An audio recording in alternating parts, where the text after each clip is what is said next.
Hello everyone, welcome to my channel. ఈరోజు కబుర్లు ఏంటో చెప్పుకుందామా.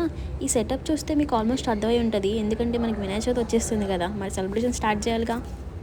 అయినా ఈసారి నేను అంత గ్రాండ్గా ఏం చేయట్లేదు, ఎందుకంటే మా ఇంట్లో ఎవరికి కుదరట్లేదు. సో అందుకని చిన్నగా ఏదో చేసుకున్నా. ఇంకా బయటికి వెళ్ళి అరిటాకులను ఇంకా ఏవో ఆకులు కనిపిస్తే అవి తీసుకొచ్చి డెకరేషన్ చేశాను.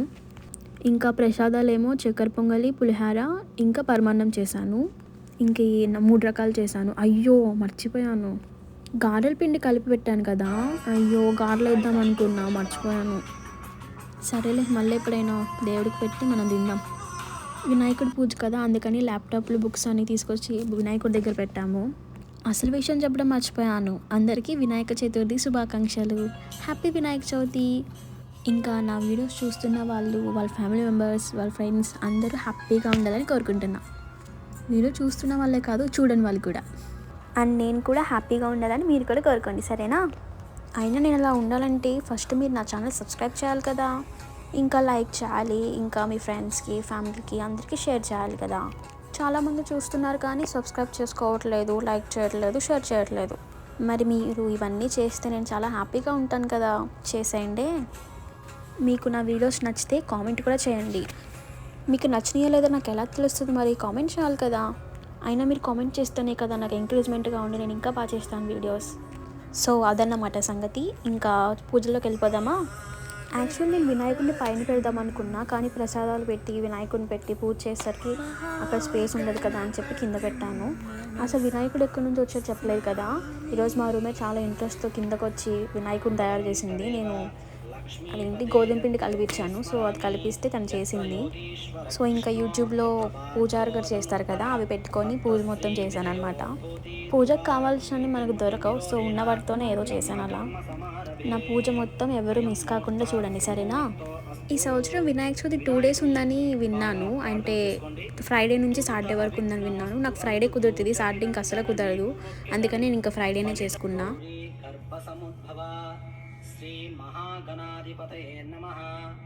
ఆవాహనం సమర్పయామి. అక్షంతలు వేయండి. అయినా ఇండియాలో ఉన్నప్పుడు మన ఇంట్లో పూజ జరిగినా, లేకపోతే వేరే వాళ్ళ ఇంట్లో పూజ జరిగినా అక్కడ అంతసేపు కూర్చోవాలంటే చాలా ఇబ్బంది పడతాం కదా. అటు ఇటు చూస్తూ ఎవరు వస్తున్నారు, ఎవరు వెళ్తున్నారు, ఏం చేస్తున్నారు అవన్నీ చూస్తూ ఉంటాం. కానీ ఇప్పుడు యూఎస్ వచ్చాక మనమే చేసుకుంటున్నాం పూజ మొత్తం.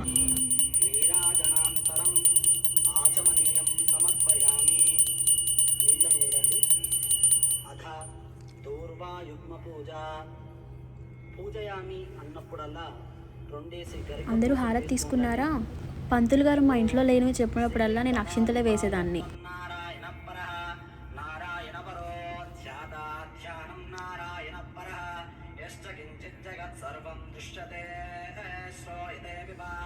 ఆత్మ ప్రదక్షిణ చేయండి. యాని కాని చ పాపాని సంభవాన్ పాహి మా కృపయా దేవ శరణాగతవ. వినాయక అష్టోత్తర శతనామావళి. ఓం గజాననాయ నమః. ఓం గణాధ్యక్షాయ నమః. ఓం విఘ్నరాజాయ నమః. ఓం విఘ్నేశ్వరాయ నమః. ఓం ద్వైమాతురాయ నమః. ఓం ద్విముఖాయ నమః. ఓం ప్రముఖాయ నమః. ఓం సుముఖాయ నమః. ఓం కృతినే నమః. ఓం సుప్రదీప్తాయ నమః. ఓం సుఖనిధయే నమః. ఓం సురాధ్యక్షాయ నమః. లాయ నమః. ఓం మహాబలాయ నమః. ఓం హేరంబాయ నమః. ఓం లంబజఠరాయ నమః. ఓం హ్రస్వగ్రీవాయ నమః. ఇప్పుడు అందరం వ్రత కథ విందాం, సరేనా? ఎందుకంటే కథ విన్న వాళ్ళకి చాలా మంచి జరిగిద్దంట. సో అందరూ స్కిప్ చేయకుండా వినండి, సరేనా? వినాయక వ్రత కథ. తన భక్తుడైన గజాసురుని కోరిక మేరకు అతడి ఉదరంలో ఉన్న పరమేశ్వరుని శ్రీ మహావిష్ణువు విముక్తి కల్పించడంతో భర్త రాకకు పార్వతి కైలాసంలో ఎదురుచూస్తోంది. శివుడి కోసం ఎదురుచూస్తూ స్నానానికి సిద్ధమైంది. స్నానానికి వెళుతూ దేహానికి నలుగుపిండి అద్దుకుంది. పరధ్యానంలో ఆ పిండితోనే ఓ ప్రతిమను తయారు చేసింది. చూడముచ్చటైన ఆ బాలుడికి తండ్రి ఉపదేశించిన మంత్ర సాయంతో పార్వతి ప్రాణం ప్రతిష్ఠ చేసింది. గణాధిపత్యం. దివ్యసుందరమైన ఆ బాలుని వాకిట కాపలా ఉంచి తాను స్నానానికి వెళ్ళింది. అంతలో అక్కడికి వచ్చిన శివుడిని ఆ బాలుడు అడ్డుకున్నాడు.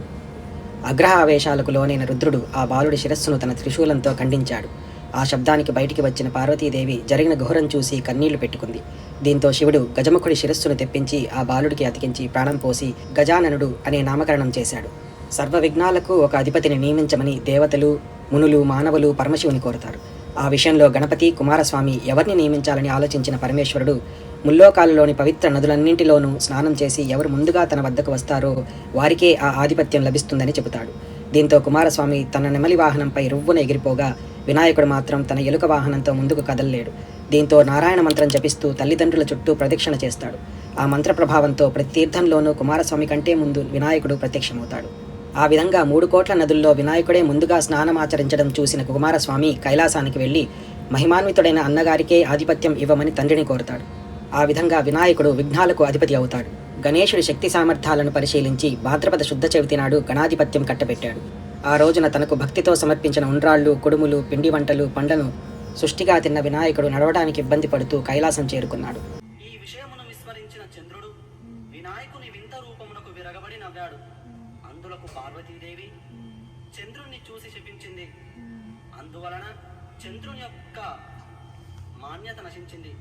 అతడి పట్ల లోకము విముఖత వహించాలి, అనగా అతడిని చూడరాదు. చూసిన ఎడల నీలాప నిందలు తప్పవు. భాద్రపద శుద్ధ చవితి నాడు యథావిధిగా వినాయకుని పూజించి ఈ శమంతకోపాఖ్యానాన్ని విని అక్షతలు తలపై వేసుకున్న వారికి ఆ రోజు చంద్రదర్శనం అయినా కూడా అపనిందలు కలగవు అని శ్రీకృష్ణుడు చెప్పాడు. ఆనాటి నుంచి ప్రతి సంవత్సరం భాద్రపద శుద్ధ చవితి రోజు దేవతలు, మహర్షులు, మనుషులు తమ శక్తికి తగినట్లుగా గణపతిని పూజించి తమ కోరికలు తీర్చుకుంటున్నారు. ఈ కథను చదివి గాని విని గాని తలపై అక్షతలు వేసుకొని వినాయక వ్రతాన్ని ముగించాలి. చివరగా వినాయకుని ఎదుట వీలైనన్ని గుంజీలు తీసి సాష్టాంగ నమస్కారాలు చేయాలి. కథ పూర్తయిన తర్వాత స్వామికి మంగళహారతులు ఇవ్వాలి. అనంతరం ఉద్వాసన మంత్రం చెప్పుకోవాలి. ఓం గం గణపతయే నమః. ఇప్పుడు మంగళహారతి. శ్రీ కౌరి పుత్రునకు సిద్ధగణనాథునకు మత్తే భవత్తునకు జయమంగళం. వరమూజి కోత్తమ వామనునకు గలం నిత్య శుభమంగళం. జయమంగళం నిత్య శుభమంగళం. ఇప్పుడు స్వామివారి వద్ద ఉన్న అక్షింతలు వేసుకొని పూజ ముగించేశాను. నా పూజ ఎలా జరిగింది కామెంట్ చేయండి, సరేనా? యాక్చువల్లీ లాస్ట్ ఇయర్ నేను చాలా గ్రాండ్గా చేశాను. నేను ఏదైనా పూజ చేస్తా అంటే మా ఇంట్లో వాళ్ళు, అదే మా రూమ్మేట్స్ ఎవరు సపోర్ట్ చేయరు. బట్ లాస్ట్ ఇయర్ అయితే అందరూ కలిసి చేసుకున్నాము. ఆ వీడియోస్ కొన్ని నా దగ్గర ఇంకా ఉన్నాయి. సో అవి పార్ట్స్గా పెడతాను, మీరు కూడా చూడండి. చాలా బాగా చేసుకున్నాం, మీరు అందరూ చూడండి. యూఎస్లోనే బాగా చేసుకుంటున్నారు కదా ఇండియాలో కన్నా అనుకుంటారు మీరు. పూజ అంతా అయిపోయింది, కానీ నాకు ఒక చిన్న డౌట్ వచ్చింది. ఏంటంటే మన ఇంట్లో ఆల్రెడీ వినాయకుడి ఫోటో ఉంటుంది. సో మనం ఎందుకు బయట నుంచి వినాయకుడి విగ్రహం తెచ్చుకుంటాం? సరే తెచ్చుకున్నాము, మళ్ళీ ఎందుకు వినాయకుడి విగ్రహం నిమజ్జనం చేస్తాం? ఎందుకో మీకు తెలిస్తే కామెంట్ చేయండి, సరేనా? వినాయకుడి బ్లెస్సింగ్స్తో ఇంకా మీ సపోర్ట్తో నేను లైఫ్లో ఇంకా సక్సెస్ అవ్వాలని కోరుకుంటూ సెలవు తీసుకుంటున్నా. Bye bye. సబ్స్క్రైబ్ చేసుకోవడం మర్చిపోకండి.